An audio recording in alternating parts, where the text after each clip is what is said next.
Hi guys, welcome back. So England versus Italy. Now Italy, they've never beaten England before, but this is a seriously improved Italy team to one we've seen in previous years, and it's their best ever chance of beating England. Now having said that, I think England, their team on paper, looks better to me. And considering it's their second game in, they should be better organised in, say, their defence and also their line-out. So I think we'll see a better England than last week. How good can Italy be? That is the question. Let's get stuck into these teams, starting with England. Now, Borthwick has stuck with a few players who underperformed last week, but he has changed up some areas. I think they were a little weak, so let's get into it. Front row stays the same. Genge went through a stack of carrying, and many of you said there's too much carrying for one man to do. The number 8 like Dombrandt should be picking up some of these carries, so let's see if more players put up their hands for the carries. Jamie George, well, he's in there for his set piece, and England's set piece hasn't looked particularly good so far, so let's hope that line-out's looking a bit better. Sinclair's getting there, I think. There's definitely touches of showing his old form. Let's see if he can keep it going for the whole game or as long as he plays. In the second row, Maro Itoje stays with Ollie Chesham, and a little lucky for Maro Itoje because he didn't have a good game. Yes, he carried well in the first half, but he faded terribly in the second half. Will he play the whole game? Eyes are on his fitness. I don't think they'll use up Ezekwe so quickly this time on the bench, so let's see how he goes. But yeah, he needs a big game. Chesham and Ludlam at 6 there, Ollie Chesham at 5. They were two probably of England's best players, probably their two best players. Can they back it up again? So much work rate from Ludlam. Chesham was everywhere athletically as well, so good that they've retained.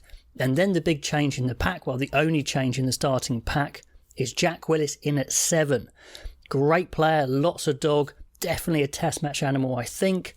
It's been tricky with him going backwards and forwards, playing in France, so maybe that hindered him playing last week, I don't know. Very tough on Ben Earl, who was probably next in line to jump up, you'd think, but he makes a great impact sub on the bench, covers all those back row positions, so I really like those guys there. Ben Curry tried really hard last week, but I thought he looked a little out of his depth. Like the guy's attitude, not sure he's quite got it at the highest level, but I could be wrong, of course, there. And Alex Dombrandt, well, I've been backing Alex Dombrandt, saying he's a great player, but he did have a bit of a shocker last week. Dropped an awful lot. Maybe it's nerves, I don't know. But he's got another chance now. He really needs to show what he's about. He can hit great lines, and if he catches the ball, he can be super dangerous in attack. But let's see him make his tackles as well. So all eyes on him. Into the backs. Staying with Jack Van Poortvliet, who actually had a pretty good game last week. He just needs that confidence to keep giving him games. And on the bench, I think it's better. Now we've got Alex Mitchell on the bench, a proper impact 9. Ben Young's off the bench was pretty disastrous, to be honest. No impact whatsoever. Owen Farrell gets to play fly half, and considering he is a fly half, that's good news. He plays well at fly half for his club, and he has played fly half for England in the past, of course, but been playing exclusively 12 recently. Let's see what he can do at 10. Happy with that. I had gone Smith in my selection, but it's very close. No, the captain wasn't really going to be dropped, was he? So Farrell gets the start, Smith coming on. It sounds the logical way round to do it. Smith maybe when the game breaks up, so that's absolutely fine. They've actually gone with the two centres I suggested in the order I suggested. Sure, I think they're both 13s, and Ollie Lawrence maybe 12 isn't his best position, but now's his time to step up. England needs someone to step up at 12. Can Ollie Lawrence be that man? It's a much more physical midfield than it was last week. Farrell, a very robust 10. Ollie Lawrence, a bit more power, of course. Slade's got a decent outside break, a bit tough on Joe Marchant, but Slade has been the guy in possession. So I think it's a better midfield. I don't think it's ever going to be perfect at the moment until we get some more 12s on board, but I'm liking it. I think it could do quite well. Now it's the same back three that started against Scotland. Let's get the ball into Ollie Hassel-Collins' hands a bit more. Let's see him make those breaks. Let's see if he's got it. I think he does. Let's give him the chance. Max Malin's had a great game last week. Yes, he's a little bit on the small side, I guess, for an international winger, but he's super skillful, especially in that kicking battle. He's very, very useful. Freddie Stewart, eyes on him, is going to be his one-on-one tackles for me. I'm a little worried in that area, but we all know he's fantastic under the high ball, and he can hit some big lines as well. So he stays. Do we see Jack Walker this time? Hopefully he gets his debut. Mako and Dan Cole on the bench. Not the most exciting prop subs, to be honest, but we are light on props in this country. Nick Ezekwe covering second row. Ben Earl covering all positions of back row. You could use Nick Ezekwe in the back row, but like I said, watch out to see if Maro Itoje fades again. And then I'm really liking the backs replacements. This looks more like it.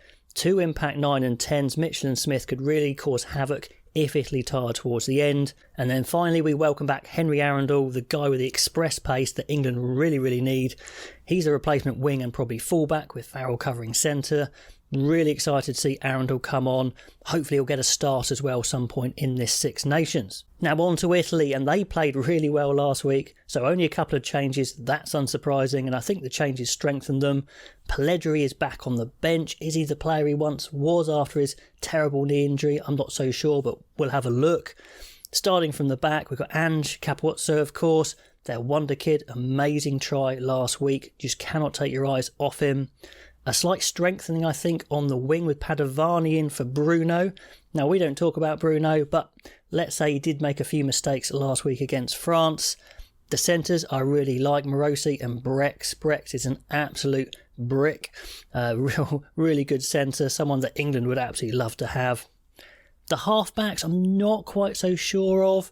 Varney and Tommaso Allen, I think they're good, but I'm not quite sure they're top level. I thought Varney didn't look the greatest last week. Tommaso Allen made a few kicking errors, bad ones towards the end. Of course, we've got Menoncello on the other wing as well. He's a good player. Riccioni comes in at tight head replacing Ferrari, which is a bit tough because Ferrari had a good game against France, but that shows good depth. And I'll also bring your attention to the Canone brothers, 122, Lorenzo, 124. In the second row, they are good players, and they're going to be the cornerstone of the Italian pack for a long time. And of course, Captain Fantastic, Lomaro at 7. So it's a good Italian team. Is it good enough to win? That is the question. They're not going to die wondering. They're really going to give it a go. We've seen that. Sometimes they attack from places they probably shouldn't, but they're exciting to watch. I think England are going to be better this game for that extra time training together, plus the game against Scotland, and I think the lineup is better. I'm generally excited to see this England lineup. Let me know what you think is going to happen, all those comments below, and I'll catch you next time.